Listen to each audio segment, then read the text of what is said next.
Saludos a mis queridos estudiantes y a todos los que estén viendo este video. En esta cápsula vamos a repasar cómo calcular el estado de oxidación y dibujar la estructura de Lewis de distintos compuestos. Para comenzar vamos a recordar algunos conceptos claves relativos a comprender por qué se enlazan los átomos. Acá se puede ver que están representados distintos átomos como esferas de distintos colores, y nosotros sabemos, ¿no es cierto?, que los átomos no se encuentran solos en la naturaleza, sino que la mayoría de ellos, ¿no es cierto?, se une a otros átomos para formar, mediante enlace químico, distintos compuestos y moléculas, como se observa acá. Entonces la pregunta es, ¿por qué se enlazan los átomos? La respuesta es que los átomos van a buscar, ¿no es cierto?, estabilidad electrónica, van a buscar enlazarse con esos otros átomos para lograr la estabilidad electrónica. Como ustedes ya sabrán, los átomos están conformados por distintos niveles de energía o capas en donde están dispuestos los electrones. Y la última capa, o la capa de valencia, en la mayoría de los átomos no es del todo estable. Va a requerir, ¿no es cierto?, ceder electrones o ganar electrones o compartir electrones para cumplir con la regla del octeto o la regla del dueto. Como vimos, la mayoría de los elementos representativos cumplen con la regla del octeto, y el hidrógeno y algunos otros pocas excepciones van a cumplir con la regla del dueto. Entonces, vamos a tener tres, ¿no es cierto?, formas en las que los átomos van a lograr esta estabilidad electrónica. La primera es que un átomo gane electrones, ¿no es cierto?, transformándose en un anión, en unión con carga negativa, y así satisfaga la regla del octeto o del dueto. La segunda es que un átomo pierde electrones, entregue sus electrones de valencia, transformándose en un catión, en unión con carga positiva. O bien está la posibilidad, ¿no es cierto?, de que los átomos compartan sus electrones con otros átomos para lograr, ¿no es cierto?, compartiendo esta estabilidad electrónica. Ahora, ¿de qué depende, ¿no es cierto?, que ocurra el primero, segundo o el tercer caso? Esto, ¿no es cierto?, va a depender de la electronegatividad de los átomos que se unen. Como ustedes sabrán o recordarán, tenemos dos tipos de principales, ¿no es cierto?, también está el enlace metálico, pero tenemos dos tipos principales de enlace: el enlace iónico, que se da entre metales y no metales, y el enlace covalente, que se da entre no metales.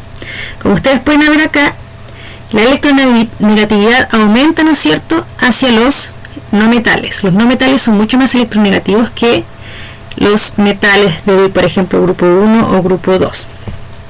Por lo tanto, cuando tengamos un enlace iónico, los metales, como son menos electronegativos, van a tender a ceder, ¿no es cierto?, sus electrones a los metales y se van a transformar, ¿no es cierto?, en cationes, porque al perder electrones, ¿no es cierto?, van a quedar con carga positiva, y los no metales en el enlace iónico van a adoptar la carga negativa y transformarse en aniones. Por otro lado, en el enlace covalente, que se da entre no metales, que se ubican más o menos en este sector, ¿no es cierto?, de la tabla periódica, ellos en general van a tender a compartir, ¿no es cierto?, sus electrones y formar este enlace covalente. Veamos ahora dos ejemplos concretos. Recordemos, ¿no es cierto?, aquí está nuestro recordatorio.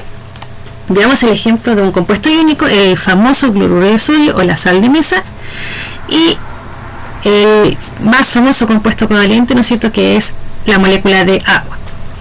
En el caso del cloruro de sodio, como se observa acá, el sodio tiene 3 niveles de energía o 3 capas, y en su último nivel de energía, como está en el grupo 1, tiene solo un electrón de valencia, y va a tender, ¿no es cierto?, a ceder su electrón de valencia al cloro, que en este caso, ¿no es cierto?, tiene 7 electrones de valencia, le falta solo uno para llegar al octeto, y al recibirlo, ¿no es cierto?, cumple con la regla del octeto, pero al recibir un electrón, ¿no es cierto?, va a quedar con carga negativa. El sodio, por otro lado, como en la última capa no va a quedar con electrones, la capa de más abajo, la segunda capa, va a quedar con sus 8 electrones también, ¿no es cierto?, completos, satisfaciendo la regla del octeto. Entonces, en este caso, como el sodio le entrega su electrón, transfiere su electrón al cloro, queda con carga más 1 y el cloro con carga menos 1. En los compuestos covalentes, si bien no se forman iones, no se forman cationes y aniones, sí, ¿no es cierto?, vamos a tener átomos más electronegativos que otros. Por ejemplo, el oxígeno, si ustedes analizan la tabla periódica, está mucho más a la derecha que el hidrógeno, por lo tanto es más electronegativo y va a tender a traer los electrones compartidos con con mayor fuerza hacia el mismo que los hidrógenos. Entonces, en este caso, se van a formar cargas aparentes, ¿ya? En este caso, estos electrones de los hidrógenos que están compartiéndose con el oxígeno van a tender a estar mucho más tiempo, ¿no es cierto?, hacia el lado del oxígeno. Por lo tanto, se dice que el oxígeno va a tener una carga aparente, ¿no es cierto?, negativa, igual a -2, porque atrae con más fuerza estos dos electrones. Y cada hidrógeno va a adoptar una carga, ¿no es cierto?, aparente positiva más 1. Estas cargas reales, en el caso de los compuestos iónicos, o cargas aparentes, en el caso de los compuestos covalentes, se conoce como estado de oxidación. Ahora veamos cuáles son las reglas, ¿no es cierto?, para calcular los estados de oxidación en algunos compuestos. Existen algunas reglas claves que nos permiten calcular fácilmente los estados de oxidación. En primer lugar, los metales, ¿no es cierto?, del grupo 1 siempre van a tener un estado de oxidación más 1. Los metales del grupo 2 siempre van a tener un estado de oxidación más 3. Y los metales del grupo 3 siempre van a tener un estado de oxidación más 3.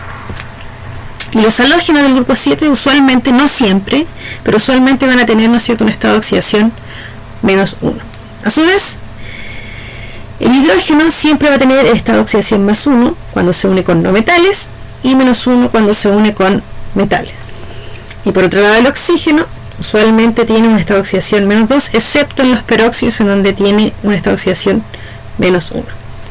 Como se puede ver en este ejemplo, el potasio, si nosotros, ¿no es cierto?, lo buscamos acá, está en el grupo 1, por lo tanto va a tener siempre estado de oxidación más 1, y el cloro, que está en el grupo 7, va a tener estado de oxidación menos 1. En general, ¿no es cierto?, los compuestos o las moléculas tienen que tener estados de oxidación de tal forma que la suma de los estados de oxidación de los átomos que conforman el compuesto o la molécula de 0. Vamos ahora a este otro ejemplo, ¿no es cierto? Óxido de magnesio, también es un compuesto iónico. El magnesio va a tener carga más 2 porque está en el grupo 2, y el oxígeno, ¿no es cierto?, va a tener estado de oxidación o número de oxidación menos 2. La suma de ambos es igual a 0.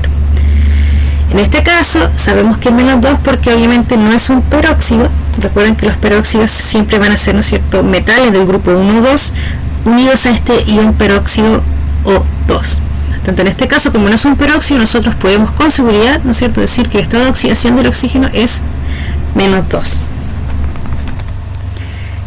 Espero hasta acá haya quedado claro. En un segundo video vamos a seguir, ¿no es cierto?, calculando con mayores ejemplos estados de oxidación de algunos compuestos, y vamos a repasar también cómo dibujar la estructura de Lewis.